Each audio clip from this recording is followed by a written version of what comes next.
Maray na hapon, Alan, ano ba ang karamihang ginagamit ng mga tao dyan pagdating sa komunikasyon? Yes, Jun, dito sa Vera Catanduanes, merong isang smart communication na gumagana. Pero pagdating sa mga ibang providers, wala na. Halos pahirapan na ang signal. At maliban doon, Jun, sa isang network provider, ay meron silang ginagamit din na mga Starlink na nagsisilbing way naman para sa kanilang mga internet na pagsusumite ng kanilang mga reports, lalo-lalo na dito sa sitwasyon ngayon sa probinsya na kailangan makapagpadala ng agarang ulat hinggil sa estado at sitwasyon ng mga kababayan nating apektado na itong pananalasa ng Bagyong Pipito. Diyon sa pagbisita ni Pangulong Ferdinand Marcos Jr. kanina sa Catanduanes, agad itong nagpaabot ng 50 milyong pisong halaga bilang financial assistance sa mga residenteng apektado ng Bagyong Pipito. Sa kanyang talumpati, agad itong sinabi na bukod sa family food packs at financial assistance mula sa DSWD, magbibigay din sila ng mga construction materials para sa mga pamilyang nasira at kanilang mga tirahan. Nagbibigay po kami, hindi pa wala pa rito, muna susunod na po.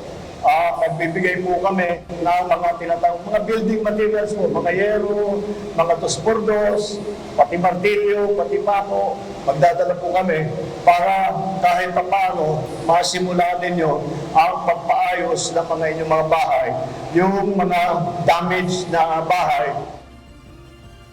June, pagkatapos nito, saka naman isusunod ang reconstruction ng mga government buildings na nasira dahil sa bagyo. Kabilang na ang mga ospital, government buildings para maging tuloy-tuloy ang serbisyo ng pamahalaan mula sa lokal hanggang nasyonal. Bukod dito, June, magiging isa rin sa mga prioridad ng Pangulo ang agarang pagbabalik ng network signal sa lahat ng telcos sa lungsod. Nananatiling putol kasi ang komunikasyon sa 10 bayan sa lalawigan kasama na ang internet connection na napakahalagang bagay para sa submission of reports. Bagay na nagpapahirap sa national government na malaman din ang kalagayan ng mga residente hinggil sa kanilang sitwasyon. Saka naman isusunod ng Pangulo ang supply ng kuryente. Dahil sa dami ng tinamaan, ang ginagawa natin ay yung mga linemen sa mga lugar, mga probinsya na hindi tinamaan, hinihiram muna natin sila para tumulong. Ngayon, pagkatapos na nila matignan, ma-inspeksyon lahat, sabihin nila na maayos na yung sistema, pwede na ibalik ng kuryente. Pero yun na lang, yun ang hindi pa natin na ayos is the communication at saka yung power. Yung communication, may kumpiyansa ako na papalitan na dyan. Yung power, para mas mahirap ng konti. June, kanina dumating na rin dito sa Catanduanes ang tulong mula naman sa provincial government ng Sorsogon kung saan karamihan sa mga ito ay mga construction materials, relief goods at the same time at ilang mga kakailanganin ng mga apektadong residente. June, ito na yung pangalawang araw nating pananatili dito sa probinsya. At bukas, una nating bibisitahin ay ang bayan ng Panganiban kung saan ito yung isa sa pinaka-apektadong lugar dito sa Catanduanes nang manalasa ang Bagyong Pipito, June. No, Alan, paano ba ang prioritization ng sinasabi ng Pangulo na pagbibigay ng mga construction materials sa mga residenteng naapektuhang lubha diyan sa Catanduanes? June, unang gagawin ang ginagawa ng sa tulong na rin ng local government unit ng Catanduanes ay through assessment ng DSWD at ng DILG tungkol doon sa mga pamilyang nasiraan, ng maging totally damaged or maging partially damaged man yan, ay iniisa-isa nilang nililista at doon aalamin kung ano ang mga tulong na iaabot maliban doon sa mga construction materials, maging sa mga family food packs na kakailanganin nila, ay aalamin din yung mga dapat pang isupply, lalo na dyan yung mga kababayan natin na wala ng hanap buhay. Nabanggit ba ni Pangulong Marcos kanina na talagang panahon na ngayon na dapat ay dagdagan talaga itong ng budget ng DICT para makapagtayo talaga sa mga tulad niyan, sa mga probinsya na laging dinadaanan ng bagyo ng mga satellite internet facility or kaya yung mga portable man lang makapag-acquire ang bawat bayan dyan sa mga madalas dinadaanan ng bagyo, Alan? Yun ang nasaan nabanggit ng Pangulo kanina, yung pagpo-purchase ng mga Starlink, na yun talaga yung pinaka-portable na paraan para magkaroon ng mga komunikasyon, lalo na sa mga lugar na katulad nitong dinadaanan madalas ng bagyo. Ganun pa man, John, sabi rin ng Pangulo na hindi biro yung ganitong sitwasyon, lalo na pagdating sa komunikasyon, dahil unang-una yun ang pinakakailangan para malaman ng national government kung ano na ang kalalagayan ng ating mga kababayan. Pero dangan lamang, June, hindi talaga aminado ang Pangulo na hindi agad-agad ipoprovide yung lahat ng pangangailangan at hindi lahat mabibigyan, dahil nga hindi naman ganun kalaki ang pondo ng Office of the President para mailaan lahat yung pangangailangan ng mga kababayan natin apektado.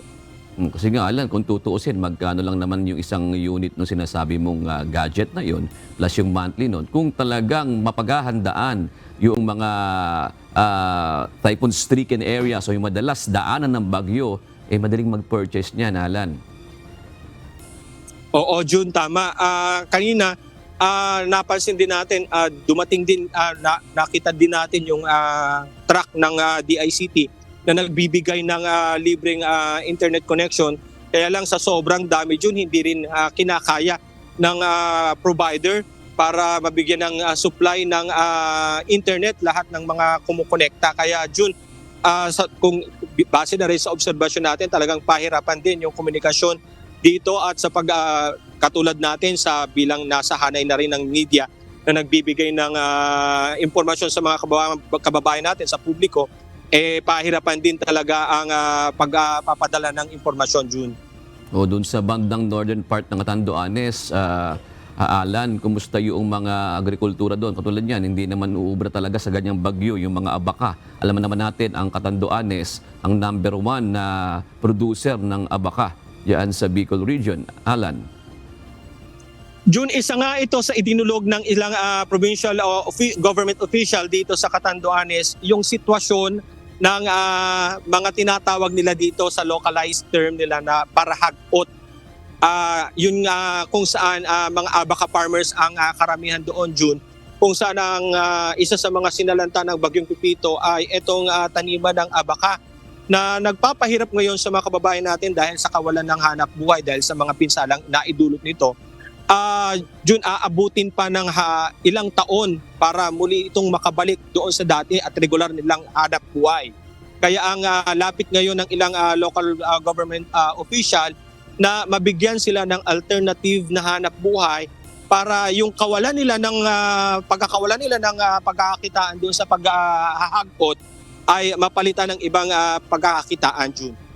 Isa pang problema dyan, Alan, na kinakaharap din yung mga estudyante. Meron pa ba silang babalikan ng mga silid-aralan? Gaano kadami ang mga nasalanta rin, ang mga na-damage na school buildings dyan sa Catanduanes?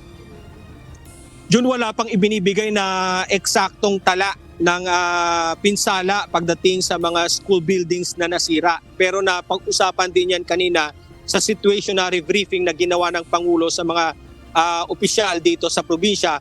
At ang sabi na lang ng Pangulo, sa pansamantala ay magpo-provide ng mga temporary learning shelter na gagamitin para yung mga bata hindi maipagpatuloy nila yung mga naudot nilang mga aralin, lalong-lalo na sa sitwasyon nila ngayon na karamihan sa mga eskwelahan dito sa Catanduanes ay nasira. At sinabi rin ng Pangulo na hindi lamang sa Catanduanes, maging sa ibang lugar sa buong Pilipinas na dinaanan itong Bagyong Pipito ay nagtamo rin ng mga pinsala sa mga school buildings. Kaya lang aminado ang Pangulo na kokonti at kakarampot ang budget pagdating sa ganong ayuda at hindi nila agad-agad maibibigay lahat yon kung lahat ng mga nasiraan ng paaralan ay ipoprovide kaagad at paglalaanan kaagad ng budget. June. At isa rin sa alamin mo bukas, Alan, yung mga bangka na nasira ng mga mangingisda. Maraming salamat, Alan Manansala, nagulat ng live mula sa Virac, Catanduanes.